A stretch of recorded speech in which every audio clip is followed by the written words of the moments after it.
couple of times a year, we do something here called the empty chair. And the idea behind the empty chair is that we have these empty chairs in our church that are meant to be filled.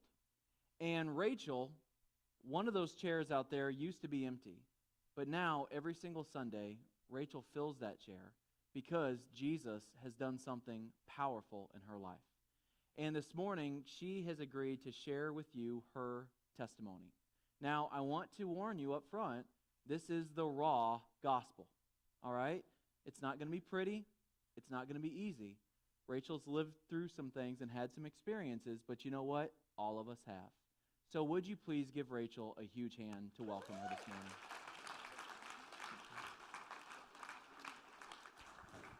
So Rachel, when you and I first met to talk about this morning, you shared with me that life didn't start off so easy for you, especially with your dad being concerned. Would you share a little bit about that with us?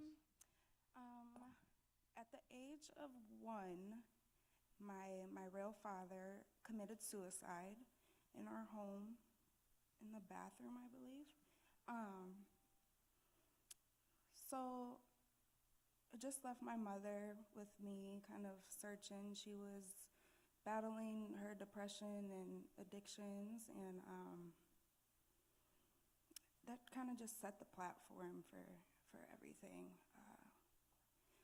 So she had, that's me, and I was about 3 there, and my mom.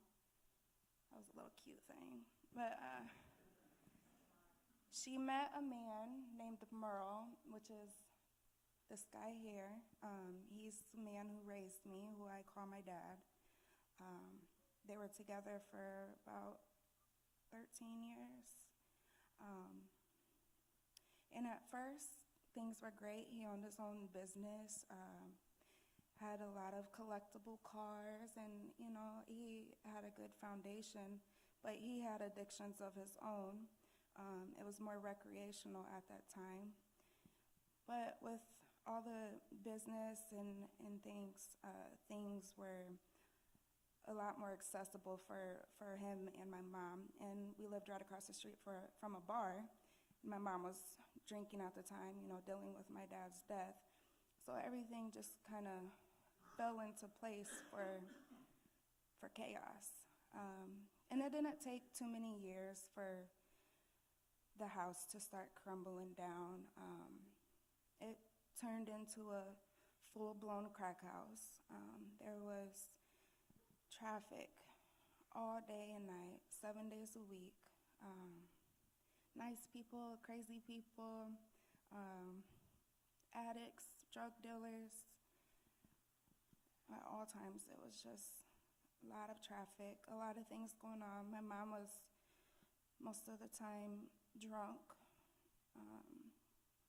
If I couldn't find her, I ran across the street like barefoot. I was a little hillbilly. I ran across the street barefoot to the bar looking for her. You guys see my mom? And I was like, yeah. So as this stuff is going on, you're raised in this extremely tough environment, not a healthy place for a little girl to be a part of. What effect did that have on you? I thought it was normal. I thought that's how everyone's house ran. Until I was old enough to start spending nights at my friends' houses and things, and I realized that their mom did things with them throughout the day, was a lot more interactive to them. Their house was a lot more calm and stable and, cleaner, and they had things that we didn't, and it kind of left me wondering, and I kind of felt like I was getting gypped, like I was getting gypped out of childhood. So as childhood ends and you go into adolescence, who were you quickly becoming as a young woman? What was going on in your life? Well, a main focal point that was for me, I was about 10 or 11 years old when my mom sat me down, and she broke it down to me because I wasn't as oblivious. I was becoming smarter, and she was realizing that I was noticing something is totally wrong. So she sat me down, and she told me the truth about everything. She said, look, I'm addicted to crack. I'm sorry. You know, this is what it is. And one day I hope for it to change, but right now, this is what's going on. This is why things are the way they are. And I respected that, but at the same time, I saw it as a way to leverage and run my stuff and make her feel guilty for everything I rebelled and made her feel like it was all of her fault, when a lot of the time it was just my own stubborn decisions. 13, I started stealing cars all the time, going to different cities or just joyriding. At 13? Mm-hmm. Wow. Yep.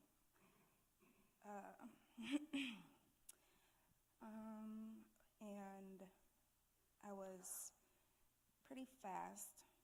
I was with guys all the time. They made me feel like valuable. If they had money or cars, then I felt like that made me look better, you know. So I was just running the streets, being fast, racking up charges for driving and no license. Till this day, I still don't have my license because of that. And I started to get in so much trouble. I caught a burglary first-degree charge when I was 14, and I was sent to Clarinda, Iowa for 9 months, which was like a girls' boot camp.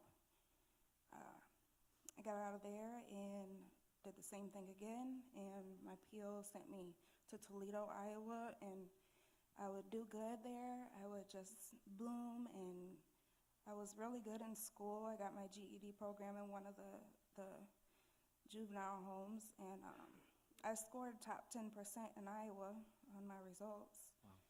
Wow. But when I was home, I never went to school. I would rather have been running the streets. So I bounced in and out of juvenile homes, and when I'd come home, my mom would still be battling with her addiction, so we didn't have a steady house. And my PO just had guidelines set out for me that were just unattainable at the time.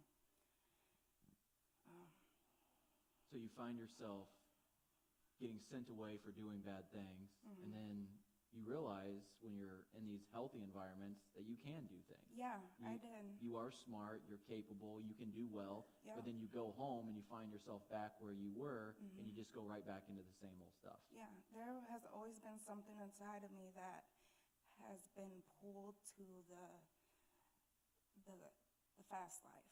There's always been something deep-rooted in me that has longed for that. But there's so much potential in other qualities and strengths that I possess that I feel like I'm cheating myself, which I was. So as teenage years are going by, you're spending a lot of time locked up in these different facilities, then coming home, getting back into trouble, and you've got this cycle going. Share a little bit about the last few years, starting with Levi, some of the stuff you were into, some of the things that you started to do and got involved with. Okay. Well, before I had Levi, at age 17, 18, I started selling crack. It wasn't hard because I grew up with all the clientele from my house. I knew pretty much half of Davenport, so basically wherever I was, my face was just like, I used my face, and you remember me? I was a little girl, woo, woo, you know, I got it. And it worked out for me, and I fell in love with fast money.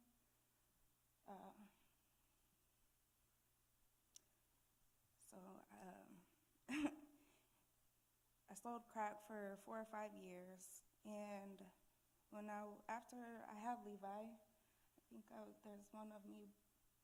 Yep. I had had to give Levi to my mom because my house was shot up, and people were threatening to kill me and my kids, so I had to give him to my mom. And at that point, you think that I would, get my stuff together and say, this stuff is getting too out of hand, but at the same time, it's like, well, this is what happens. And the police started taking pictures of me coming out of gas stations and just driving, and things were getting pretty heavy. So I just had a feeling that I was going to end up in prison, and I couldn't fathom not seeing my son or him seeing me through a glass window.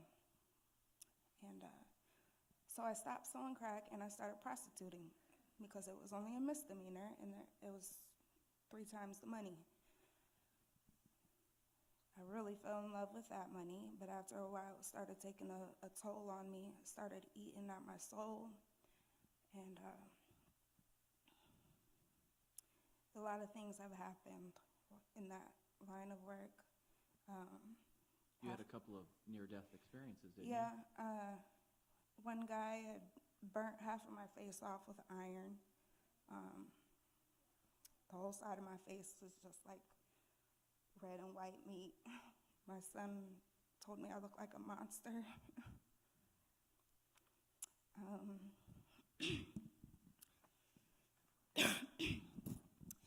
Another time, I was kidnapped or held hostage, but this guy held me at knife point in his semi for 3-4 hours, telling me he was going to kill me. And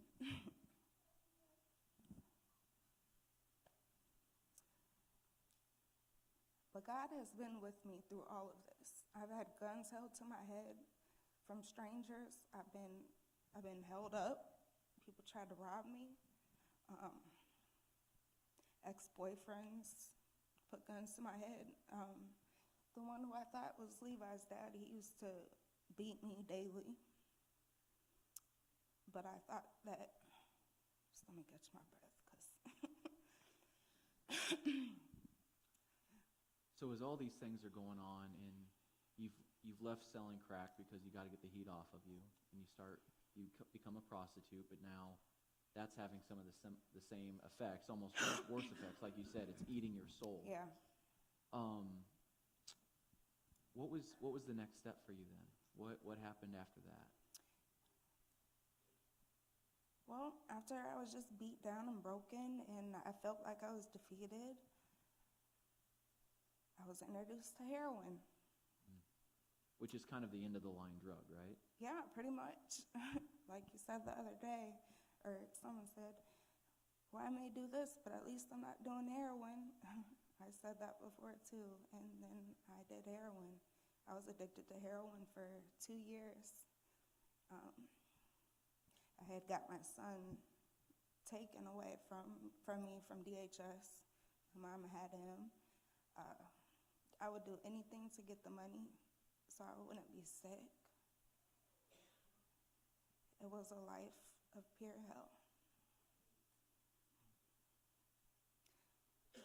I was estranged. I cut all my family off.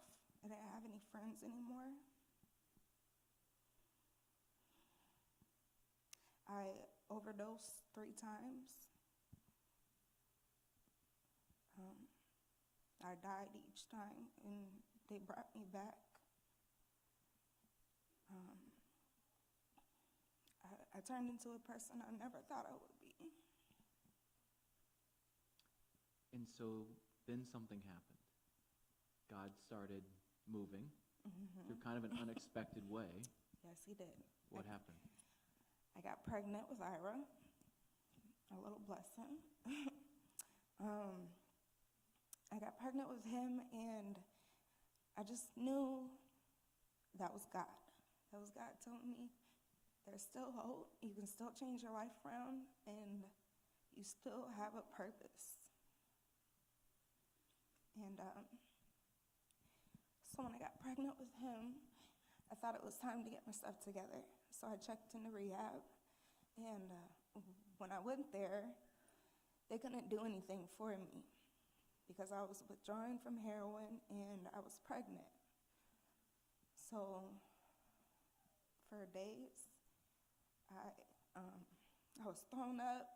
I was peeing on myself. I couldn't hold none of my bowels or anything. It was just terrible. I looked like the exorcist. And so I said, you know what, I'm just gonna go back to what I know because that will take all this away. And so I pretty much used heroin the whole time I was pregnant with Ira until the last few months. And I thought for sure that he was gonna be mentally disabled or deformed or messed up in some kind of way. I did $300-400 worth of heroin each day, and for years, and the whole time I was pregnant with him. So there were times that I considered abortion just to spare him, or to spare me having the guilt if something was to be wrong with him when he was born.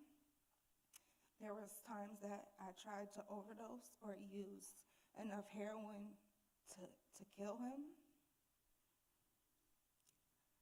But he was so tough.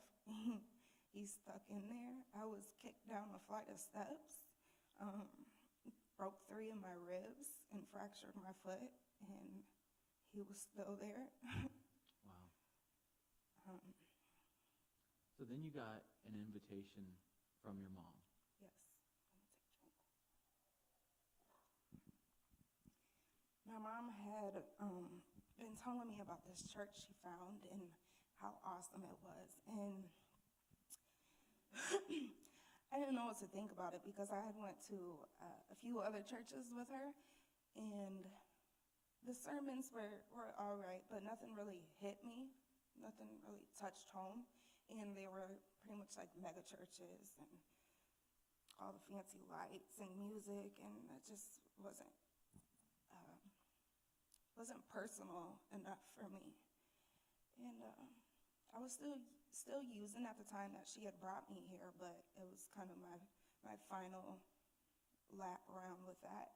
And I came here and I sat back there, and everything you said, I don't remember what you were sermoning about, but everything you said just hit me, and I realized that I needed to build my base of God within myself, and that I could do it if I did it that way, and that God has a plan for me. And I loved how when I came here, there were so many things that I could do, help with the pantry, volunteer for this or help with that. And I've always wanted to be a part of a church, but I always thought that you'd have to be there for so long or know so many people or have this rank or this, that. So it felt at home the first time I came here. Everyone was so welcoming and loving and really concerned and interested in me. It was a beautiful feeling.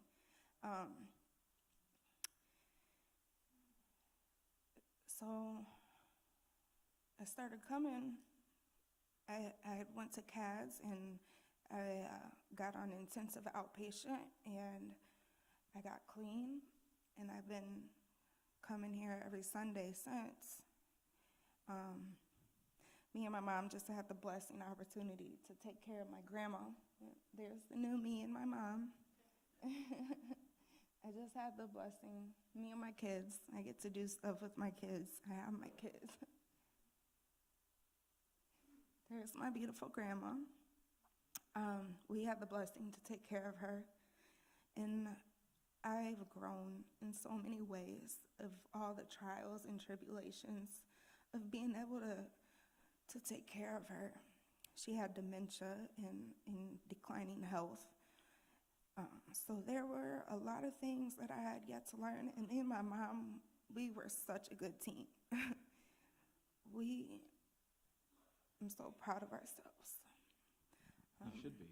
Because you went from just so addicted, not being able to take care of your own self, Yeah, to God started changing you from the inside out, and then you were taking care of your grandmother who had dementia, which is not easy for anybody to do. yeah. And in the midst of all this, little Ira was born, and that was a miracle. Yeah, I mean, he was small in the beginning, but look at him now. yeah. He's healthy, no long-term effects from the heroin. Yeah, he's no, healthy. nothing. He's smart. He's beautiful. And God's he was grace. born on Mother's Day. Yeah, born on Mother's Day. What a great Mother's Day gift. I remember the first time you brought him in here, and we could barely even see him in Yeah. his car. He was just this little bundle. I know, I held him up like Simba. Yeah. Yeah, he was born on Mother's Day. He's going to be a year in a few weeks, on the 14th. And Levi, his big brother, he's just the best big brother in the whole world. He loves Ira so much and shows him. Look, Buddha. He's shy. So Rachel, how has Jesus changed things for you? Oh, I'm a completely different person. As I'm telling you guys my story, it's like I'm talking about someone else. But as I'm speaking it, it's more realer. I'm a completely different person. There's nothing but love inside of me.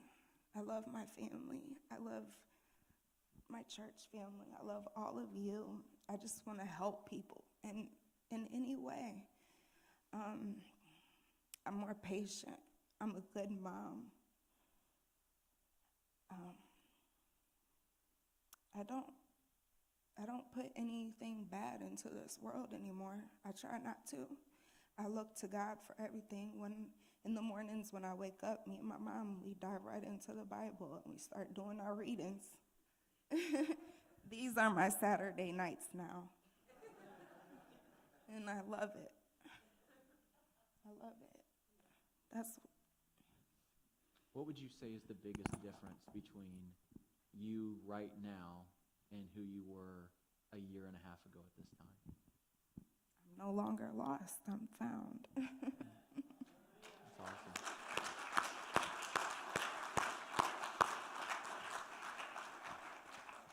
So if someone today were sitting here in the congregation and they were dealing with addiction or a struggle, or they just felt stuck, like, man, I can't change, there's no hope for me, what would you say to them?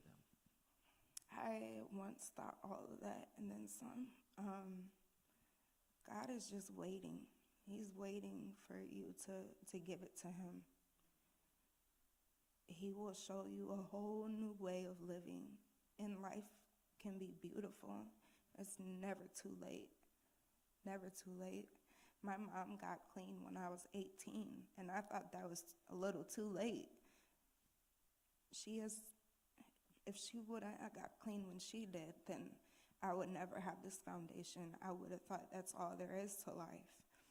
It's never too late. God will give you a whole new life, and he will give you a purpose. And I just hope that I can touch somebody today. Well, and I love something that you've said just over and over and over again, that someone who's done the things that you've done, right? I mean, crack dealer, heroin user, prostitute. I mean, that's a pretty tough list, I mean, for anybody, right? In 25 years. Yeah, in only 25 years, right? And I did it all very well. But then you said to me the other day, I don't carry that. No, I don't have guilt. I don't have shame. I don't walk in that nonsense because Jesus. He's forgiven me, and I'm clean as snow now.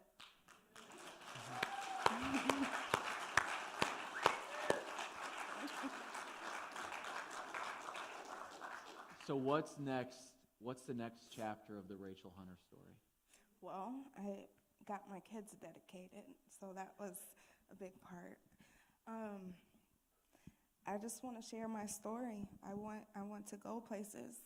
Olivia came up to me yesterday and asked me to go to Riverside with her and share my story, and it just seems like doors keep opening and opening for me, and God is just he's sending me on my way to share his story, and I'm so blessed that he gave me a story to tell. You're going to go back to school? I am going to go back to school. My grandmother had passed about a month ago, so we have a little more time on our hands, and now would be the best time for me to go back to school. I have my CNA. I'm kind of battling on what field I want to go into, but I just want to serve Jesus. Whatever I do, I want to do it for him and my kids. Amen. I've had the privilege of hearing Rachel's story on a couple of different occasions. And one of the things that amazes me about her is the genuineness of which she's living this new life. You know, one of the things that I've learned recently, I guess realized recently, is that we often talk about Jesus filling this void inside of us. And we call that salvation. Well, I've come to understand that salvation isn't so much Jesus filling the void, it is about him making us a new person. And he's cleansing us, and he's changing us, because we're no longer that person, and we don't have to walk around in the shame and guilt. She's not that person anymore. But then it's after salvation that Jesus has to fill that void. Because he tells a story. And he says that there was once a man who got the demons out of him. Oh, good boy. Got the demons out of his life. Got set free. But then he didn't do anything. He just kind of went through the motions. And it says that 7 demons that were stronger came and filled him, and he was 7 times worse off than he had been before. That's what happens to our lives when we ask Jesus to save us and cleanse us, but then we don't do anything with our lives. We don't allow Jesus to fill those voids and those cracks and those holes left to us by the things that we used to do. Yeah. And Rachel, that's what, go ahead. I had got baptized right after I had Ira, and I gave it all to Jesus then and there, and blessing after blessing after blessing has came my way. I mean, life is beautiful. Life is so beautiful right now. I'm so blessed. Thank you, everybody.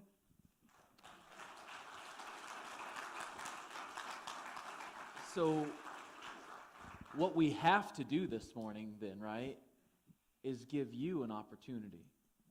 Because Rachel has been brave enough to come and just lay it all out there, right, about who she was, but she can talk about who she was now without any difficulty because of who she has now become. Mm-hmm. She's not that person.